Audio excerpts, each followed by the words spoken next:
I do believe we're live, so I'll say indeed. And greetings unto you, beloved and holy friends. It is always a pleasure to have you here again on another day for us to consider our own conscious evolution. Today, specifically, we're going to consider it from the perspective of the future's concern. What do we concern ourselves with in the future? Will it still be money? Will it still be power? Will it still be status? I believe, and of course I am biased, but I do believe we're going to be concerning ourselves with purpose. Way more. Maybe that's my own fantasy, that people will seek out their purpose more so than they will seek out all of the things they've been told is their purpose. All right. However, it's happening. And every single one of us gets to show up in that way every single day. And today is Wednesday. So we'll be dancing about all of that. So I'm going to turn this machine on. It's going to make wonk wonks. It's like a zip. Exactly like that. And then butt it up. And then it makes like bub it up.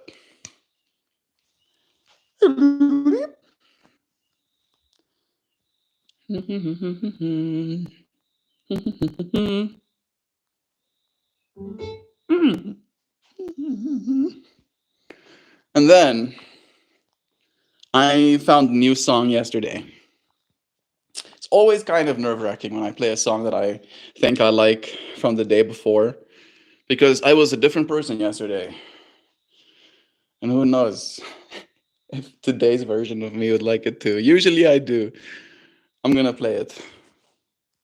It has a, this is the reason I clicked on it in the first place, because alien man's on the front. Starts up fast. Let's go.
It's gonna change.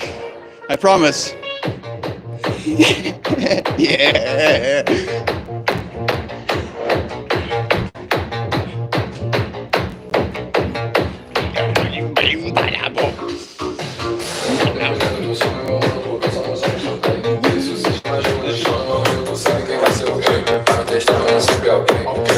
Obrigado, meu Deus, amém. Força sacana também. Faça a bala voar com esse pente de saia.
fine.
Right. Yeah, it's still good. It pushes the same repetition, sometimes just a little bit longer than I would prefer. But the sound of the grooves, I approves.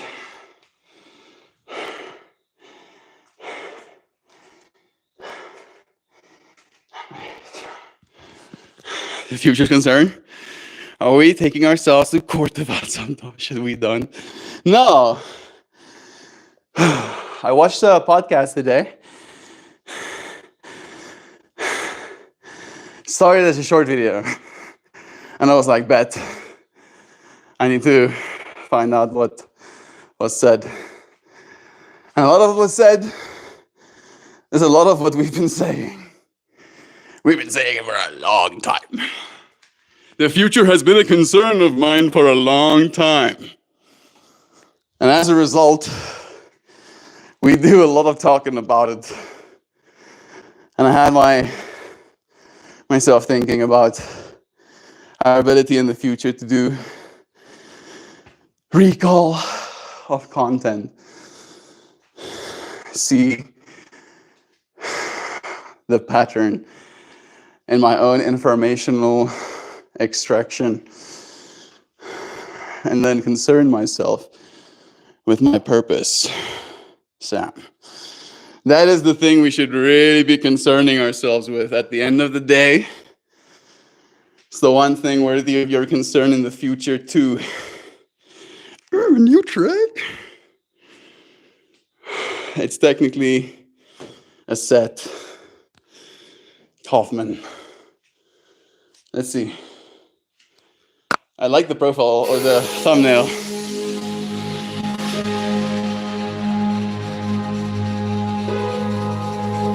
Our purpose. I was just thinking about that yesterday. Mind-to-mind communications.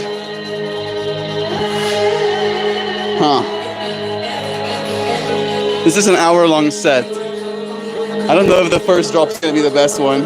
Let's see.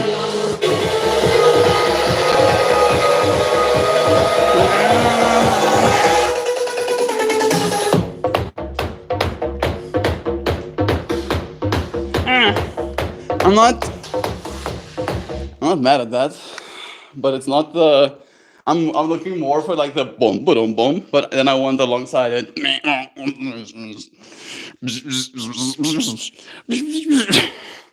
And if I ain't got no, maybe I'm gonna skip onto something else. Arcana. This track has a very vulgar title. And yet still, there is a curiosity. Let's see if we can skip all the vulgarity and just get to the drop. Just so we know if we're missing out on something. You know what I mean?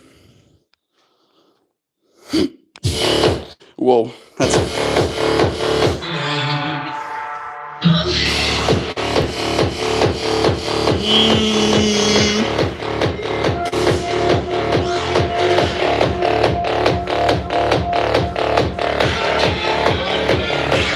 It's not bad. And it has those womps.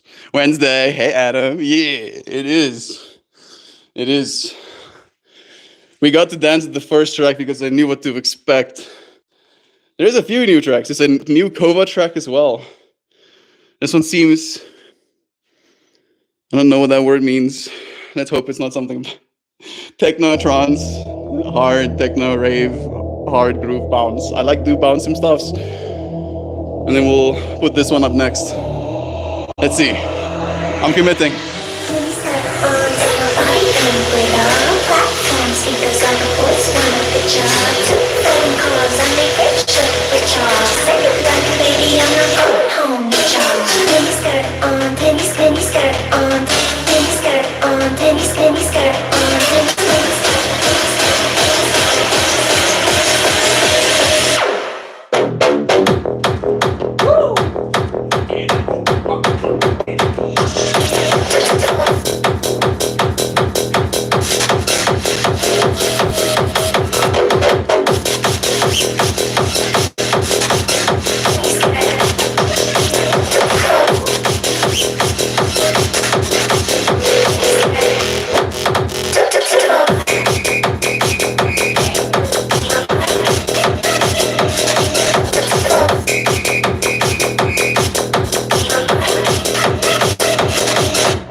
Goodness.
Okay.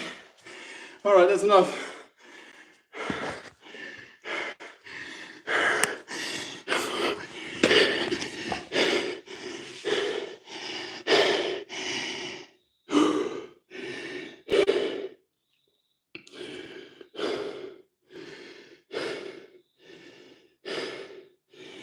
I like those musics. Oh, nice.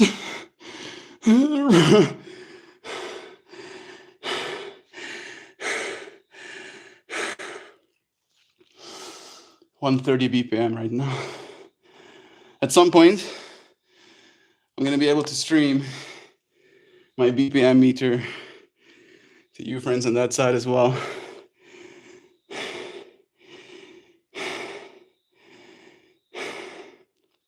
Get some of that elevated heart rate.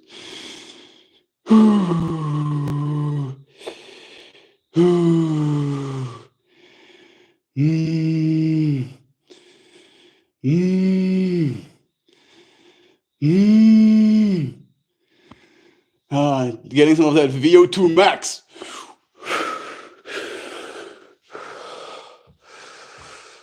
Shit. Hey, you guys, how's you doing? Sam and Dreamtooth. Look at the time, it's Wednesday, my dudes. Sam's side asks, oh goodness, I still need a second. I'm like down to 124. But I'm not okay yet. I'll be okay. Right now I need to recover.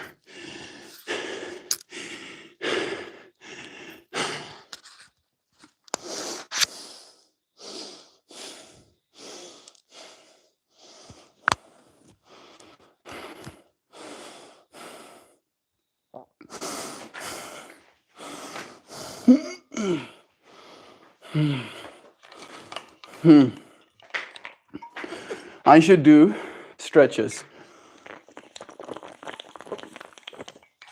after I dance like that. My poor body. Did somebody say corn time? Indiana has entered the chat. Yeah, Giovanna is surrounded by them corms. So many trees. I heard recently that corn likes putting extra humidity in the air, always. I'm not. Yeah, I'm not in the heat dome. Yeah, you see, I think he knows what I'm talking about. I need to do some stretches, just to like, give my body a little bit of a chance to detension, because you have to create like a lot of core torsion rigidity when you're dancing like that. Otherwise, I'll literally snap my spine or something with the momentum I'm creating. So I tighten up. And I know this, and I know how to help myself, but usually in the streams, after we dance, we get to it. We go and sit down and we start our conversation.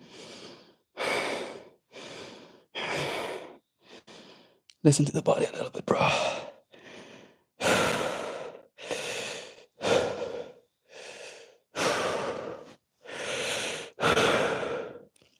If you want to slow down time, do things that are hard.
There's not many things that can hurt you quite as much as you can hurt yourself.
I don't know how to do this pose without being awkward. I'm sorry, but I feel called to do one.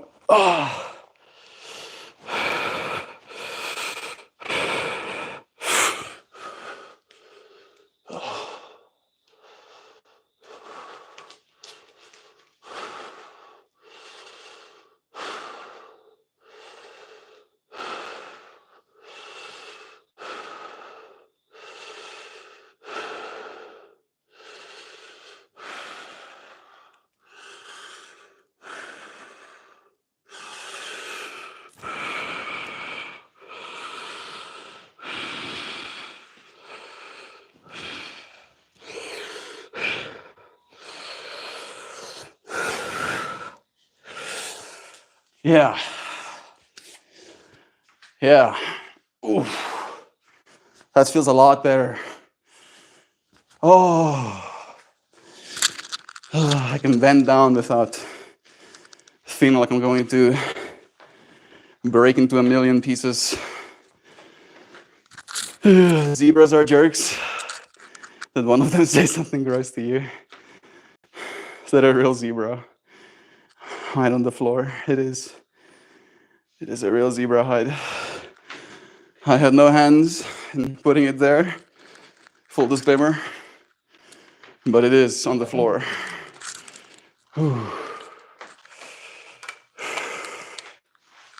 Zebras are jerks.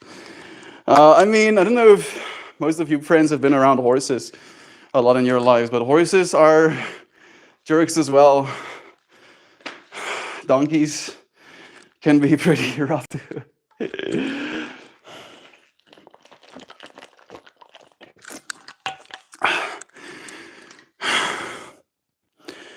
They are majestic, admittedly. Nat Geo dog, I've seen too much eye insult. Yeah. Seeing cows and their behavior towards one another also changed the way I feel about eating them. Right? Because if you're like living in a city environment,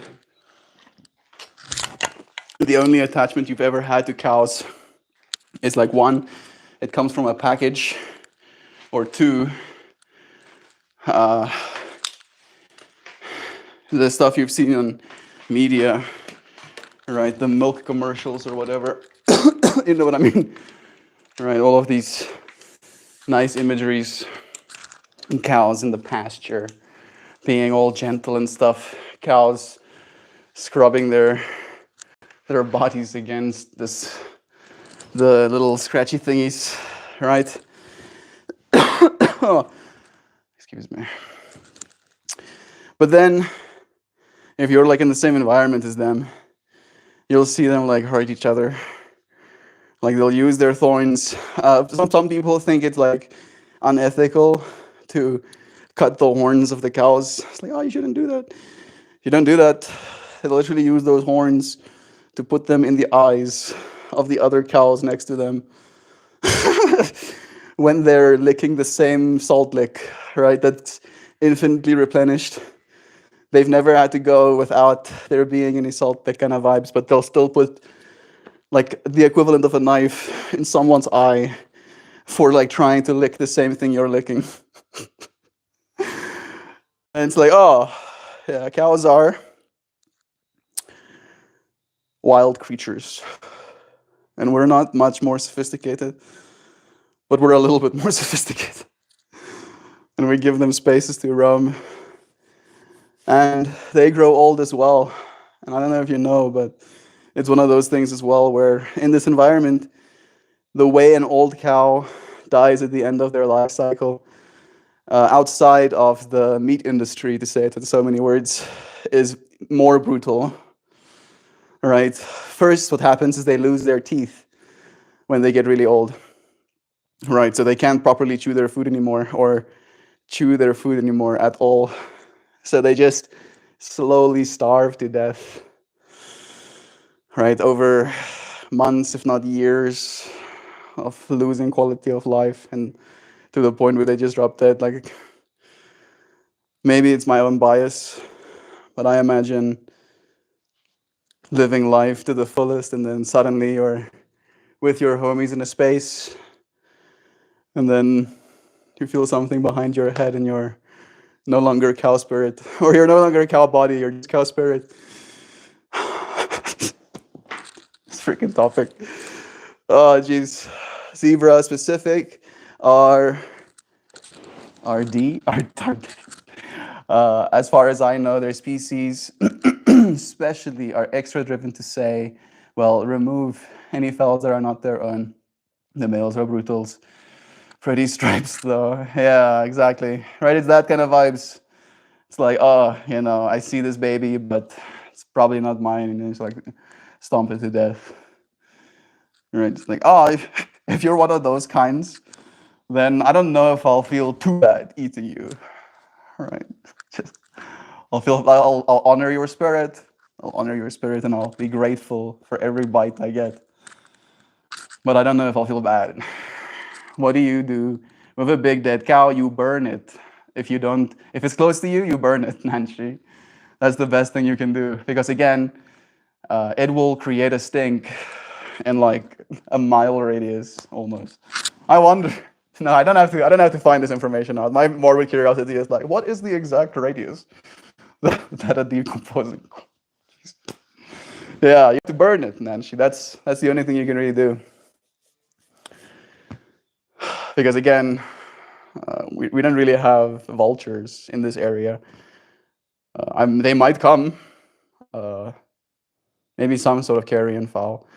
Maybe something small, but not something big enough and in the quantities enough to be able to eat the whole cow. There is some jackals in this area as well, but again, they're like the size of our dogs. Maybe a little bit bigger. The size of Eva, with fluffy hair. They're also not going to eat a whole cow until it's bad. Until it's so bad, they don't want to eat it. So yeah, it is a delicate process. And I've shared my sentiment of believing that it's going to be a part of our future concern to really figure out how we can, in fermentation tanks, essentially, produce all of the proteins and sugars that we can need. Use water, pump carbon dioxide into it, and then it eats those carbons, and it knows how to assemble them into the things we need. We're not far away from that either. We're doing it right now. We just need to get good. There we go. Zoom, zoom, zoom, zoom. Corn on the cob, something about that is unnerving.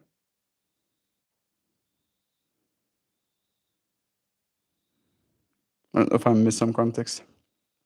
Let me see if I go all messages. I'm still above 100 BPM. I can feel it. Do dead cows attract wandering dragons? Yeah, they probably would. Jovan is talking about some of the dragons that we have here. We have one of those dragons living in, not in the walls. You know that wall that I sometimes stream in front of on that side of the house with the vines growing on it? Some part of that wall has like double rocks stacked like this, right? And then they're concreted to create something solid. But there is still void down there. And there is a dragon that lives in one of those voids. My throat is very dry again. This time, beforehand, I drank like half a liter of water before I came to stream, and I'm really happy that I did do that. I think I'd probably be in an even worse state right now.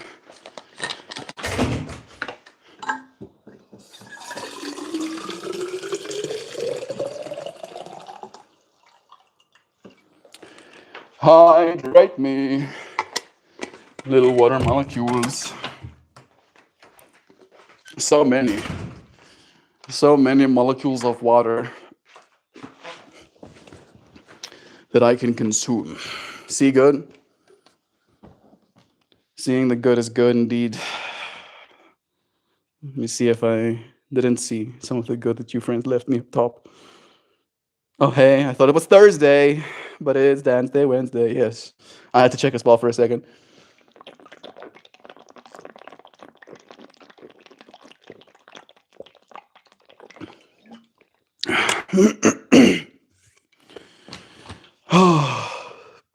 Hydrating. All of those molecules are entering my bodies, going to all of the places in which they're needed. All of my cellular processes will commence. All of my joints will be well hydrated. My skin will kick into overdrive and heal at an accelerated rate. You can feel it now. It sounds like they would. The dragons. Sounds like they would, Jovan. But we've had a lot of cow mutmajans over the last 30 years, and 0 dragons have shown up to take advantage, or maybe not. This is the dragon Jovan is talking about. She got to see one of these up close, like literally, and I mean almost literally, as far as you are away from the camera, as far as I am away from the camera right now. Like she could have probably, if she wanted to, if I like held her by her legs, like touched it with her actual hands. A monitor lizard. And she saw a big one. I don't know if she saw one this size exactly, but maybe like 2/3 this size. That's what it looks like. You see one of these, like 2/3. Like instead of him being like this long, he was like his tail would end there.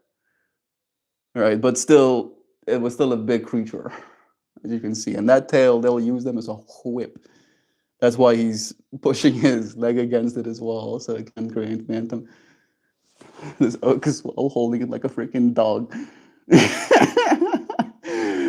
Yeah.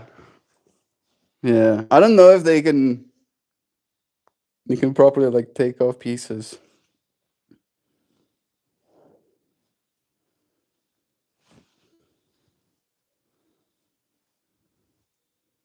Another one of a guy holding the tail. I think the one that Jovan saw is about this size.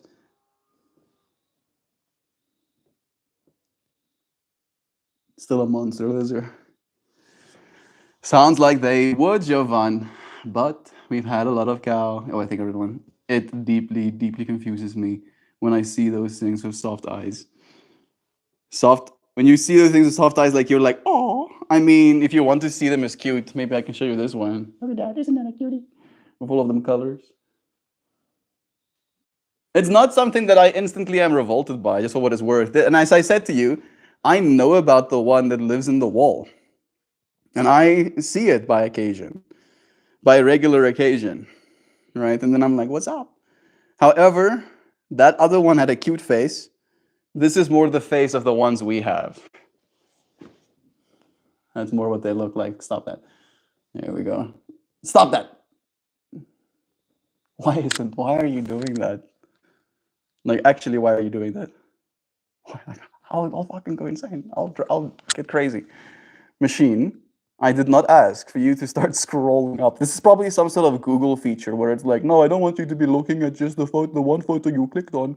How about you see the other photos? How about I don't? Have you considered that I want to see that one? Oh my goodness, I'm getting read out.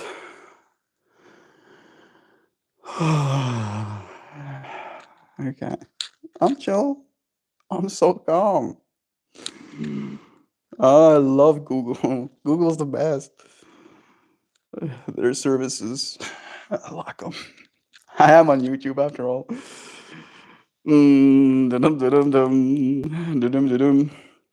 Sam, I'm well. Thanks for asking. How are you? Bless. Hoopty hoops. I'm happy that you're doing good. That thing, mauled at the neck by three dogs, walking away absolutely unscathed and growling as it climbed up a tree. That was whack. Yeah, so like, we have shared this story, but I'll share it again. The scene that Jovan saw was essentially my dad coming and calling us, telling me that he wants to show Jovan a La Cavan, right? So he gets us to walk in this general direction, and we look underneath a trailer, and under it is this massive like a van. So you have to kind of like scrunch down and like look below. And the dogs see us looking at this thing, so they're getting like all, whoa, what is that?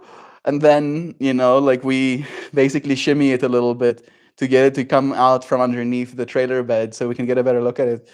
Not with any like harmful intent, of course, right? And then it does move out from under the trailer bed, and the dogs are instantly like jumping it. And again, as Jovan said, and me too, we were the kind of kids that grew up watching Natural Geographic, right? Like that was a part of our upbringing, just like seeing how brutal nature can actually be, right? You're like, oh wow.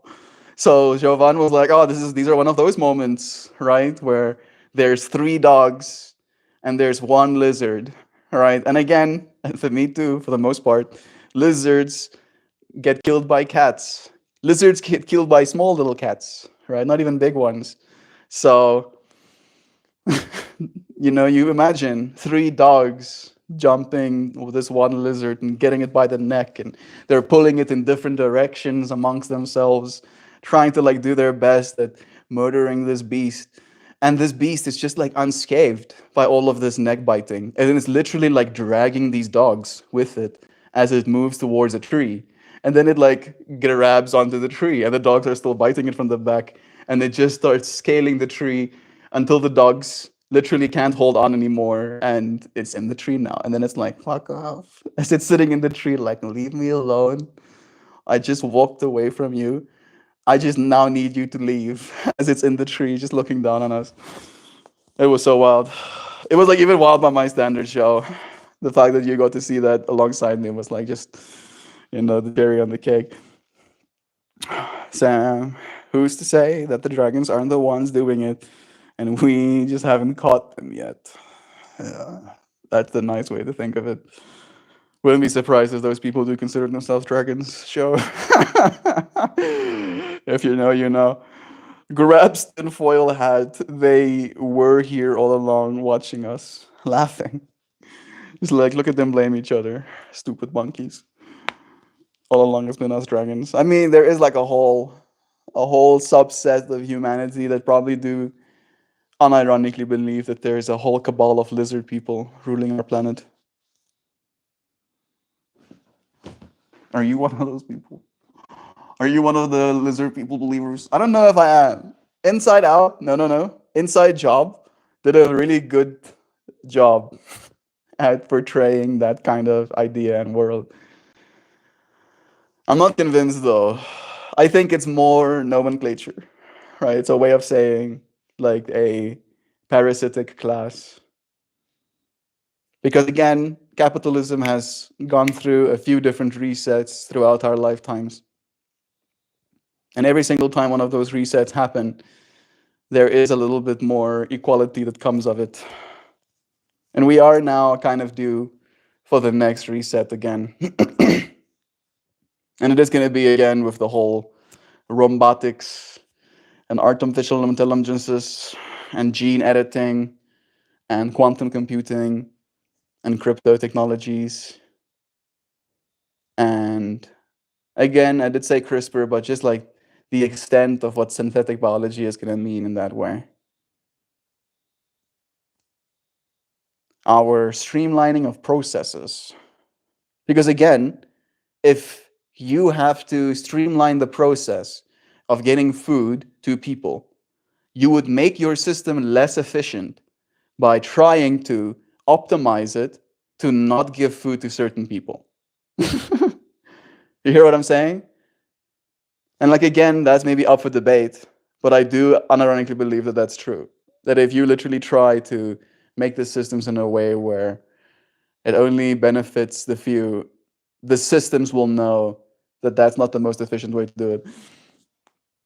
That's the podcast we listened to today, where it's like we're heading towards this curve where everybody that is making money right now to an extreme has this motivation, right, to consolidate as much power and as much wealth as they can right now. And as this AI race kind of starts up alongside it, it very much is this metric of whoever gets there first will get the most power, from that perspective, will be able to control that power for as long as they can potentially.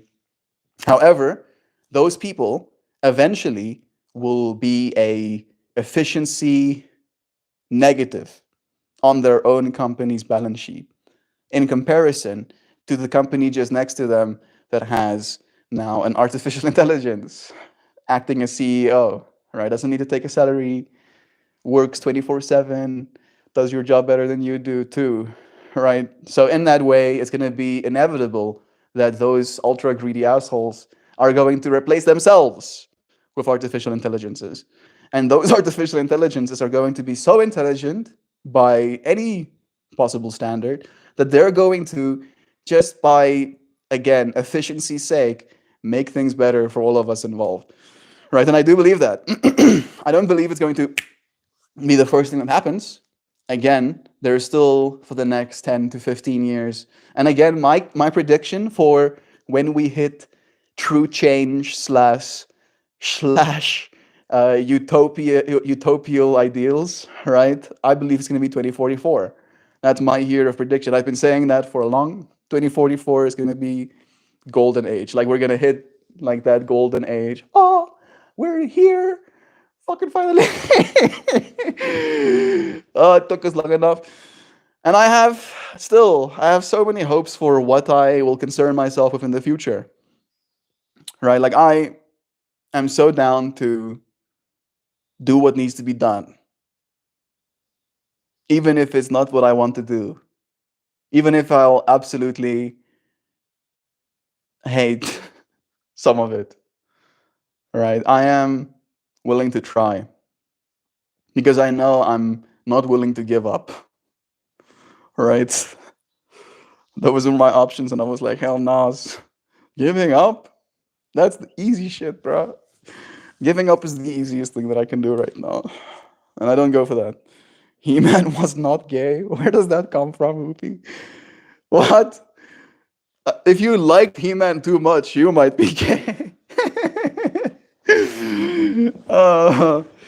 Whoopi suddenly takes offense. Like, I'm not gay. I like He-Man too, bro. We can both be confused together. Love is true. It sounds like the word. Melt prophesized Govinda. Yeah, I'm prophesizing. Oh. And one day, my prophecies will be verifiable. We can be like, who said it first? Doesn't matter. I probably, all of us probably didn't say any of it first.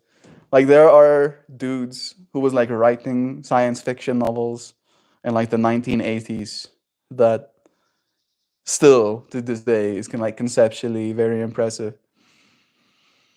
However, with the rate at which our current artificial intelligence tools are progressing, it's impossible. And I said this a while ago as well. Like I used to just like feel really confident and comfortable in imagining what the future is going to look like.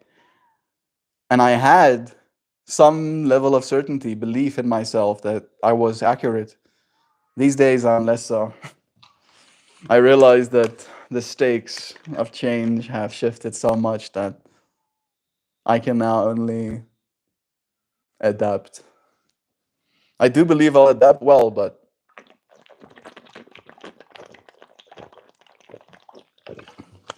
I don't know what the future holds. I do know that I'll be capable of finding love in myself and for it, nonetheless. It can knock my teeth out, and I'll still smile, toothless. uh, Try less is always an option. Try softer. Try softer is good. Trying less. Hey, Kristen, it's nice having you here, friend. Sending you so much love. Thank you for the lovin's you've been sending on my flowers. I did mention to you, I don't know if you saw the message in reply, that I did post that flower that you commented on to Zora. But now that you're here, I do want to show you here as well. Look at how it turned out as a cutout. With those little creatures up there. Bless you, Kristen friend. Sending you lovins. It's nice to have you here. I made a new one today. Literally today. You want to see it? It is nice. But I am biased.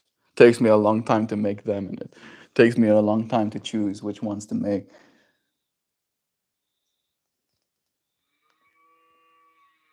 What do you think of that, Shapey Shapies?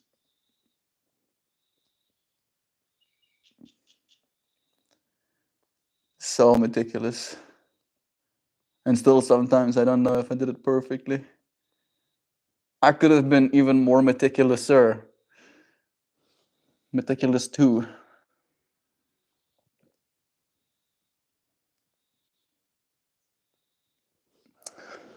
Alrighty. Get a little sneak peek. You're the first peepers that I've seen that one now. Look, guys. Getting to shit. In 2017, I was tucked in my blanket in winter night, looking at videos of how advanced technology would be in 2025. And are you impressed or are you underwhelmed? The fact that we have tools where I can speak to it words and it can turn my words into literal imagery for me to behold. If you told me in 2017, that would be something I could do in 2025, I wouldn't believe you. I'd be like, yeah, sure. You were telling me that I can tell AI to imagine a bunch of blue monkeys in a tree, and that tree is planted on Mars, and it's beautifully lush, but the rest of the Mars environment is desolate, and the monkeys, are actively, and doing like some tool crafting in the tree. And I could just like put that as an input into a language model, and you would be surprised what you would get. It might not be exactly the way you just imagine in your mind, but you can continue iterating. You can tell the machine, no, not like that, like this instead, and the machine will be like, oh, you mean like this? I'll be like, okay, that happened in 7 years. What the hell happened? What changed? How is that possible? No, not at all. In 2017, we saw videos on how Iran would take everyone into Mars and how we would have Hyperloop. I wasn't really too stoked about the Hyperloop or going to Mars fractals. For me, it was always about AI and robotics, right? That was the thing for me AI, robotics, and brain-computer interfacing. Those were like my, uh, how do I say this? My picks, right? If I had to be an investor, I would invest in those: AI, robotics, and brain computer interfacing, and of course synthetic biology, CRISPR. Those were the things that I was betting on as like a 17-year-old. I was like, this is going to be what the world will become: genetically modifying ourselves, planting the computers into ourselves and connecting to those computers. And that's happening right now as well. Hoop de hoops. When I was 17, I started talking about Neuralinks when I was 17. I remember so viscerally discovering that this technology is being developed. And there was a Wait But Why article, like 90 pages, 190-page article about the way language has evolved in humanity and how the next step of our language evolution is going to be our integration with our machines. And I was like, I get it. I instantly was like, oh shit. And I started talking about that stuff with my fellow, classmates. And they thought I was cracked out of my mind. They were like, what do you mean we're gonna put chips in our brain? That's never gonna happen. Like literally, so many people just like verbatim told me that is never gonna happen, right? No way we will allow ourselves. That was the biggest thing. They were like, no way we're gonna allow ourselves to put chips in other people's brains. I'm like, what's gonna happen is that people that are literally paralyzed, that don't have the ability to use their bodies, are going to be the ones that need this technology first. And they will see their life quality improve rapidly as soon as they get it. And people were like, yeah, sounds like we're going to use people as guinea pigs. I'm like, if you want to use that terminology, you could. It's not inaccurate. But at the same time, we've now started. And those people are having their quality of life rapidly improve. There's a bunch of paraplegics that have Smash Bro tournaments now. All of them cannot move their bodies. They're playing Smash Bros with their brains. That is insane. We're living in that reality. How are you underwhelmed, Hoopy? You're just not paying enough attention if you're underwhelmed, bro. The world is crazy. And again, right? I don't know what you imagine the future is going to be like another 7 years from now. But if you're not gonna be excited for the next 7 years, bro, and if you're not gonna be paying attention to what's happening, I think it's like one of those things like sensitivity or desensitization, maybe, right? Of like, oh well, sure, robots that can, automatically, upon having grocery bags put down in front of them, sort those grocery items into the exact cupboards and refrigerator for the things that need to be kept cold based on language instructions. That is today's reality. Sure, it's not commercially like available to every single person on planet Earth right now, but that is the working prototypes. They're working right now. Oh, I'm like losing my mind. And again, then we can talk about CERN, and we can talk about how much progress we've made in the last 7 years in fusion. And then we can talk about quantum computers and Mariana 1, from Microsoft, something they've been working on for 17 years, right? We're like actually starting to crack quantum. And then we can talk about crypto and what's happened to crypto in the last 7 years as well. 7 years ago, 2017, yeah, Bitcoin was at $1,000 in 2017. All right, like y'all see, bro. There's so much to be stoked about. There's so much to be stoked about. Things have changed, and they're gonna keep changing. We just have to keep finding things to be stoked about, right? Finding the things that we find stoke-worthy, right? And again, when I say that word, I imagine it having the dual meaning of you literally putting like oxygen onto a fire. Some things inspire, right? Again, if you were only inspired by the idea of humanity being shot into space, going to like Big Red Rock, or humanity going in tube really fast, and you're upset that that is not what's happening. There's cooler stuff. Oh, there's much cooler stuff. Jasmine, haven't seen your name here in a while. It's nice seeing you now. Bless you, friend. Bless you. Sending you so much love. Let me see up top. I've missed some. Dude, amazing. Bless. Thank you, Kristen, friend. I want to make one of these pieces of art for your house one day. I want to make one for every single one of your friends' homes. I'm trying to do Zora, but I need Ethereum. Yeah, unfortunately, I don't like Ethereum. I really dislike Ethereum, in fact. I think it's bad. But it's still an internet computer, right? You can have like a good computer, right? Sometimes you have a computer that just like works all the time, and sometimes you have a computer that's like a little bit buggy, and you're like, yeah, see, fuck, I think I keeps grinding my gears, but sometimes it does that thing that I wanted to do. So you're still like kind of grateful to it. You're like, oh, right? I do believe in better technologies, but the better technologies haven't gained the same widespread adoption, and as a result, uh, platforms like Zora wasn't built on it. So I'm patient. I'm willing to explore. Thank you, Kristen friend, for wanting to support my work. You can convert fiat currency to Ethereum if you wanted to. I think it is a little not that high right now. It is. It's kind of close to all-time highs, but uh, potentially has room to go higher. On a complete unrelated note, Kristen, is only bugs a thing? Jeeves, I don't even want to start. Hoopy, thank you for turning wild digital words into cash. Indeed. I can see love being sent, sending you love right back. Yeah, Melt, I know YouTube allows this, and we have PayPal convenience. It's true. It's true. Money can be sent with very few barriers these days. But unfortunately, I dislike PayPal as well. Like again, most of the capital that's come into my life has come through PayPal, so there has to be some level of gratitude in my heart.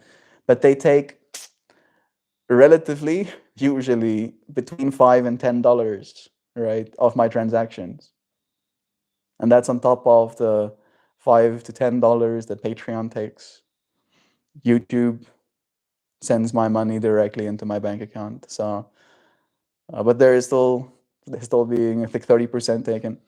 So like in that way, right, humanity is ready for like the next step change, especially as it relates to us being able to like use these decentralized ledgers, stable coins and all of the cryptos that are going to be built around them, that have been built, and all of the stable coins will be built around the cryptos. Right. So it's going to be a new world, and I hope at the very least that it's going to be easier for us to support one another, one, and it's going to cost us less to do so. Because again, if I want to send you a couple of bucks, right?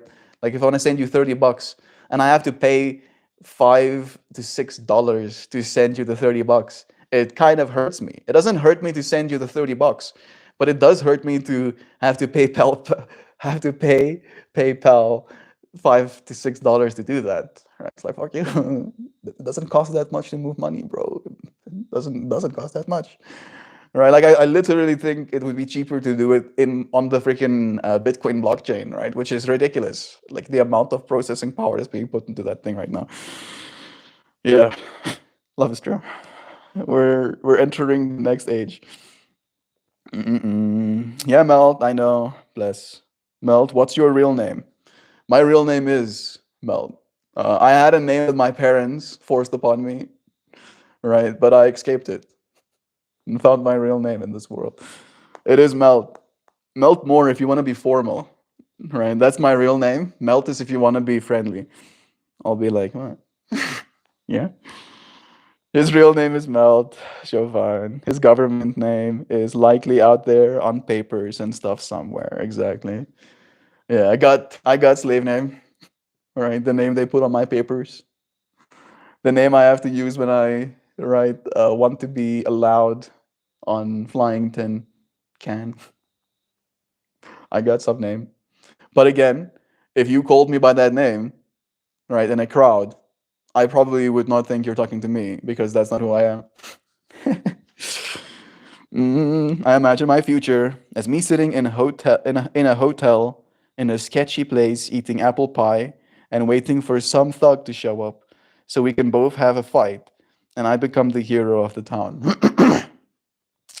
That sounds like you told me that you're studying to get into university, which to me gives me enough information to infer that you're probably in the 17 to 18 range, and which allows me to confirm to you that I also at that point in my life, thought that that would be the coolest thing ever, right? I imagined being in a restaurant. So, not exactly being in a hotel, but being in a restaurant. And then people want to like rob the restaurant. And then I square up and I like absolutely, right, show them the frickin' business. And of course, there's security cameras taking video of me showing them the business. And then I triumphant over their disabled, unconscious bodies as the police show up and hoist me above their shoulders and parade me through the city. Okay, the last parts were extra, but I unironically believed that my life would get better. I believed, and this is like, it feels kind of vulnerable in saying this, but I did believe that if I could have like a real comeuppance moment where I like save the restaurant, my friends from thief people, then my life would be better.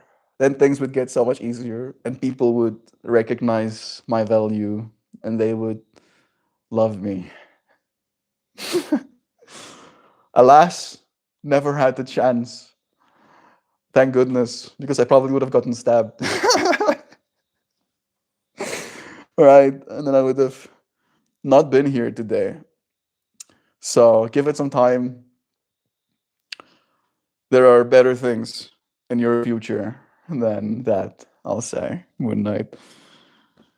You all notice how effortlessly Melt launches into knowledge sharing mode. Is that a bad thing? I believe knowledge needs to be shared. I believe that if I share the knowledge that I am processing upon with you, you know what I'm trying to process. If you know what I mean, right? I can say something without giving you the context of what it is that I just said, and then you can be confused, and then I can get mad at you for not understanding what it is I'm trying to say, but that would be unreasonable of me. So instead, I'll give you the context. So it has to be effortless. I have to keep going. Can't be not sharing. All right? Hoops. Now that you explained it, gratitude. I mean to comment yesterday on your show of gratitude to your yoga. Deep. But you did that, dude. Today is blessed. Return once again. Practice calls of a type. Indeed. Sometimes yoga calls to you when it's like a last resort. It's like what you have to do. It's like you ain't got no many choices. No more choices left though. Ain't got no options. Get on your yoga mat. And the longer you resist, the more pain you'll feel. All right. So it's good to kind of like learn those lessons soon.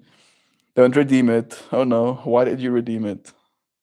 I do get that joke. Why did you redeem it? No! Don't redeem the freaking voucher, please. That's 500 US dollars. Oh, Jeeps. Yeah. But you did that, dude. Bless again. That's what I'm going through. I sometimes think I have to leave everything behind, cut ties with my family, and go on an expedition to find some of the lost cities like the Atlantic or El Dorado.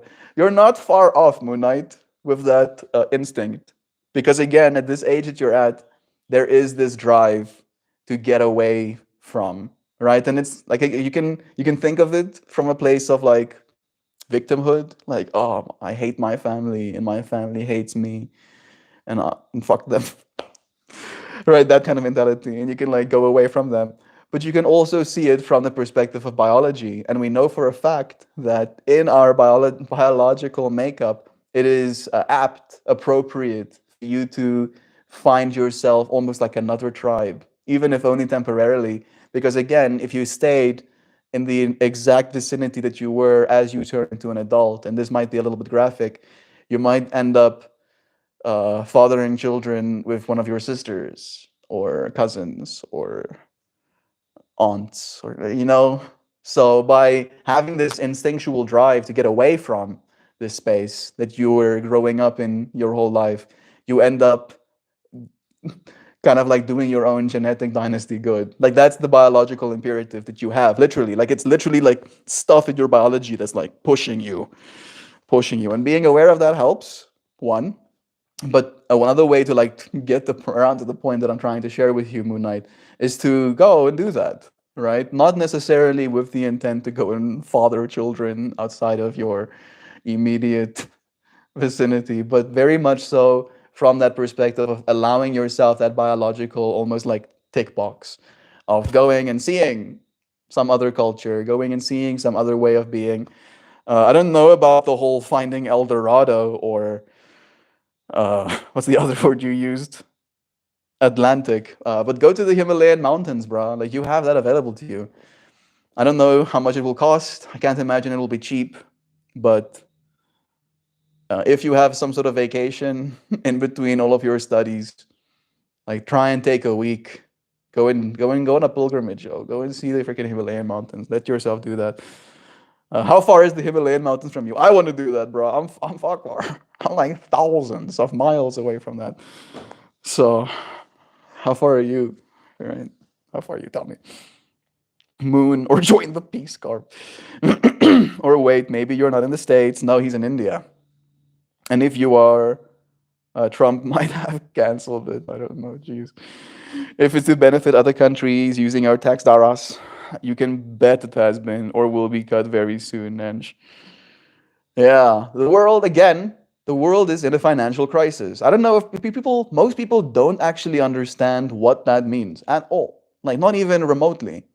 Every single place on planet Earth right now is financial crisising today, right? Debt spiraling out of control, our interest on those debts. We're like juggling plates right now, a lot of plates, right? And they're getting sharper as we keep juggling them, kind of vibes. So in that way, right, there is clearly this reevaluation of the way we're doing things. And there is going to be some sort of step shift.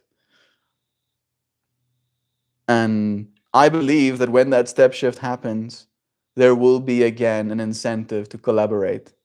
It'll be more profitable. Again, the same hand, the same invisible hands, that is now controlling that whole, no, my tax dollars. You're going to be dying of AIDS, not my problem. I got extra tax dollars to make missiles, right? And again, there's this like churn almost sometimes. I'm going to actually just put this topic down.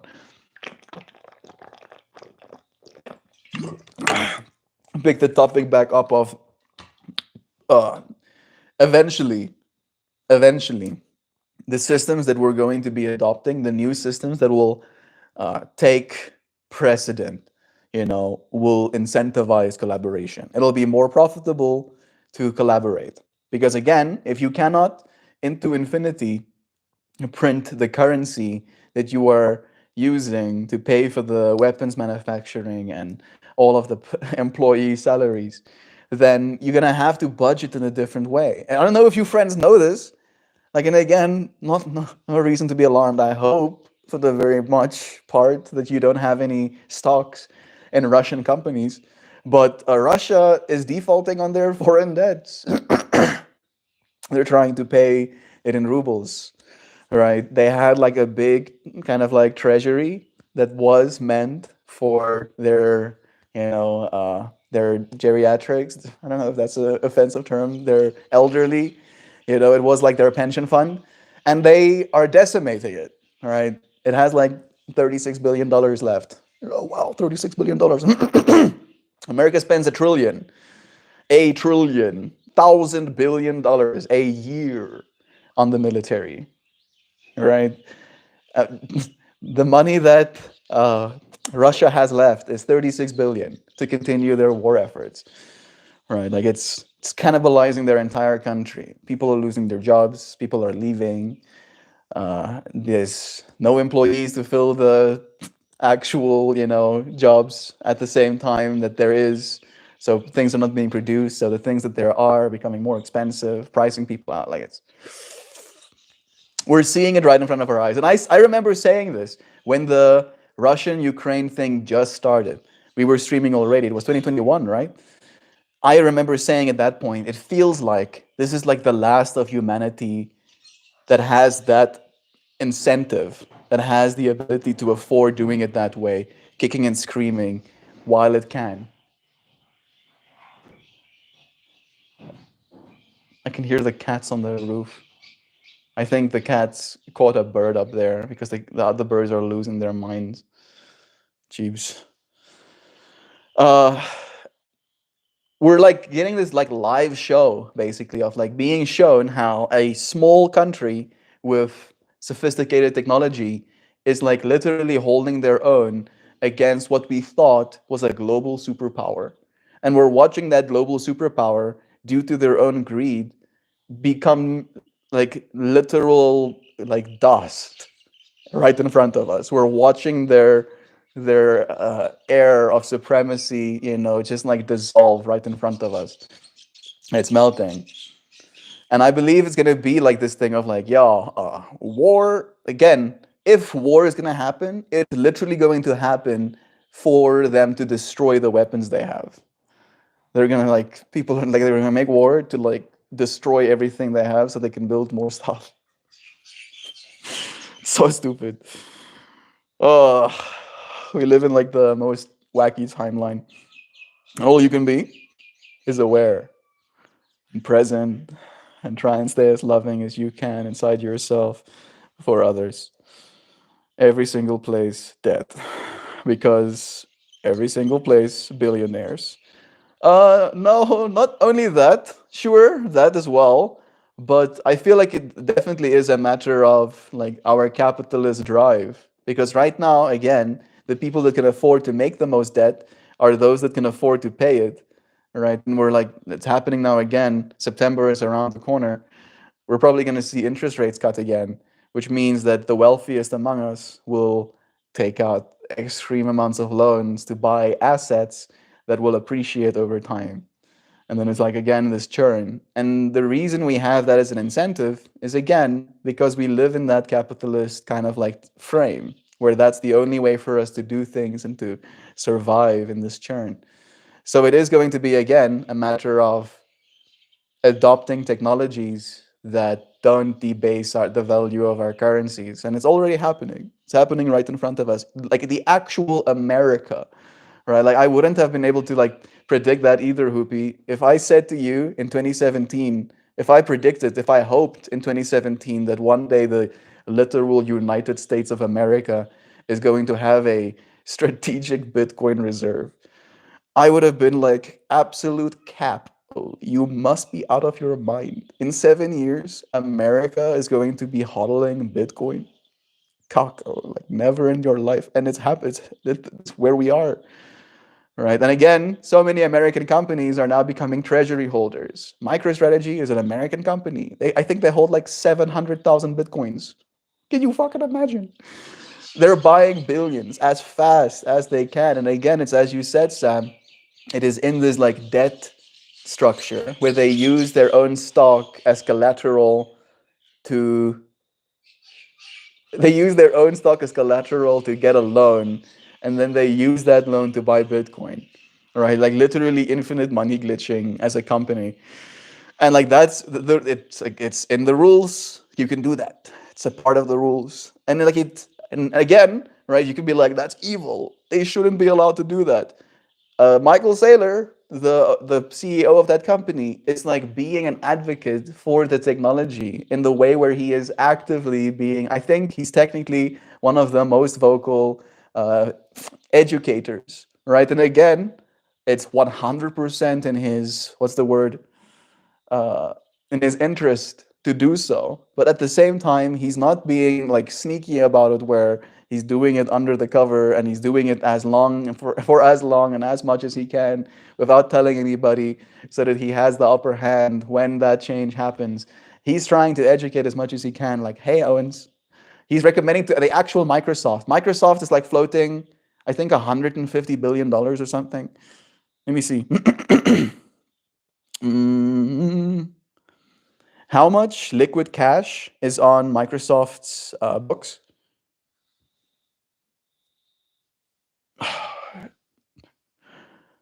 I, for some reason, can't get my speech to text working on my actual freaking app on GPT. It drives me insane. How much liquid cash does Microsoft have on their books? It is some like ridiculous number. It might be $1 trillion. I don't know. Let me see. Okay. Yeah, I was close. As of June, Microsoft reported 94 billion. So I said 130, right? That's 94 billion right now. $94 billion in cash equivalents or short-term investments. This marks a 25% increase year over year from 75 billion reported just last year. The prior year, 2023, Microsoft had 111 billion, which was another 6% rise from $104 billion from the year before. Yeah, so 94 billion US dollars in liquid cash that is on Microsoft's balance sheets, right? And again, if there is this prerogative to make more of billions of dollars, then it is in your interest to put those dollars in an asset class that cannot be inflated in the same way. And there are only a few of them. Technically, in the top 10, I think it's only XRP, Bitcoin, and Cardano that have supply caps, right? Hard supply caps, which means that in the top three, there are only three different assets that have no more of. There won't be any more of, because again, we can make more gold, we can make more value with Microsoft, we can issue more stocks, we can do the same with Google, we can mine more silver, right? Like all of the other, like, here we go back again. All of the other big value holders, right? And we can build more houses, we can develop more land, we can make land more valuable as well. So like all of the other ways in which we can generate more wealth are already available to us. And now we have integrated these new technologies that will allow us to peg the wealth we create against something that we cannot inflate, right? And again, every single massive company, when that becomes like the Genius Act and the Clarity Act is going to pass soon now. I think the Genius Act might have passed already, but the Clarity Act is coming up soon. All of these major companies are going to have the legal framework to actually be in this space, right? To take it seriously, to participate in a way where there won't be any legal ambiguity, where they can have themselves sued by millions, if not billions, of people for financial services. Because again, that's kind of like one of the things that they were scared of the whole time. They have literal billions of customers. Hey, testing. They have not tens, they have fives. I think Google has like 5 billion active customers throughout all of its different stuffs, right? YouTube and the Google platforms and the Gmails and no, 5 billion customers, right? So as soon as you give the keys, literally, because that is what crypto is, as soon as you give the keys to 5 billion people, and now suddenly 5 billion people come on chain, and 5 billion people's money and the energy exchange of that becomes a part of your network systems, right? That's a big commitment. And we're going to see it happen. We're going to see it happen within the next 5 years, for sure, right? And I believe it's probably going to happen within the next 5 months. And it's, again, Hoopty, you talked about predicting the future, bro, and what we think the future is going to be. This is one of the biggest changes. We're going to like look back 50 years from now and we're going to like have our brains just like exploded that we didn't realize how big a deal what's happening right now actually was. It's a big deal. Really fucking big deal. Nips and nips, skibidi boobidips. I want to visit Kashi Banaras, a place where soul meets God, a place where the rich, poor, the untouched turn into ashes, vanishing into the astral darkness of the universe. You can Google it. I'll trust you.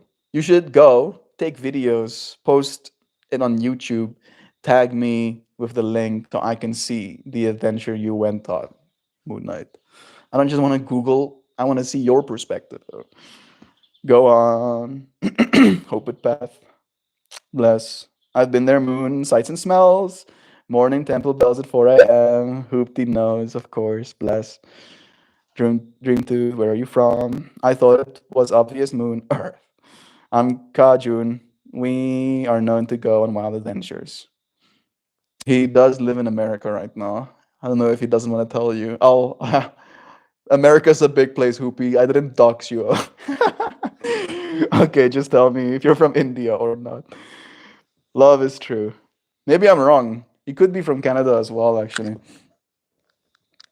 We have already been here for an hour and a half. Wow. I rode and swam in the sacred river. I offered my lamp at the big Durga fest. That's sick. One day I will make a video and tag you. Bless. I look forward to it. Moon Knight. It is time. I want to go to the bathroom, really. But that feels like a call to continuing. All right. This is. I did show you this flower, but this is what it actually looked like without it being cut out.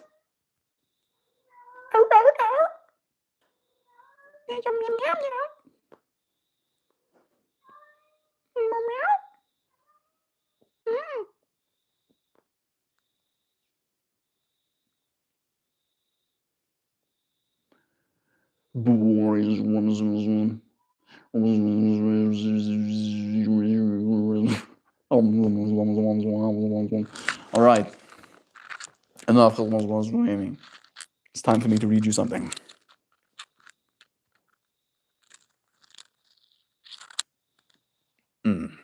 Gentle truths. Hey, Hoopty actually said something.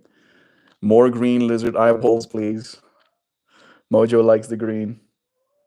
They are cool. I like the green too. The green was sick to me. And we're wearing green-ish. I'm gonna like up the saturation, make this like pop green. Green on red on yellow on white on blue. I think that'd be cool. Gentle truths. You ready for some gentle truths? Coolio Mel, bless you, Nancy. Thank you. Took the sacred Atari or fire ceremony, which has been going there since ancient times. So cool. Check your eyes, Nan. That's clearly Slim Shady. I'm Slim Shady? Coolio Melt. I'm very what? I'm so confused. Gentle truths. I have to give you a gentle truth, Sam. I am in fact not Slim Shady. The real Slim Shady is sitting somewhere else. Sometimes growth means looking in the mirror softly, turning away not from what you see. It means noticing the gentle stories we spin, the easy comforts we cling to, not judging, just acknowledging. The cat is making sounds. And I shouldn't judge, I should just acknowledge that the cat is making sounds and it might distract me just a little bit. It means noticing the gentle stories we spin, the easy comforts we cling to, not judging, just acknowledging. Ah, there it is again. There's no shame in recognizing our own nonsense. We're human after all, masters of clever self-distraction. Yet once we see it clearly, the next step is ours alone. A gentle nudge from within, a friendly call out that whispers, you deserve honesty. You deserve better. Calling ourselves out is kindness turned inward. It's a brave, quiet love that trusts we can handle the truth with tenderness. And this truth never breaks us. It opens us, it frees us, it reminds us of our infinite capacity to change, to heal, to rise. Acceptance and responsibility go hand in gentle hand. We embrace what we find, hold it tenderly, then step forward knowing fully we are both the keeper and the creator of our growth. Megan Flandorp,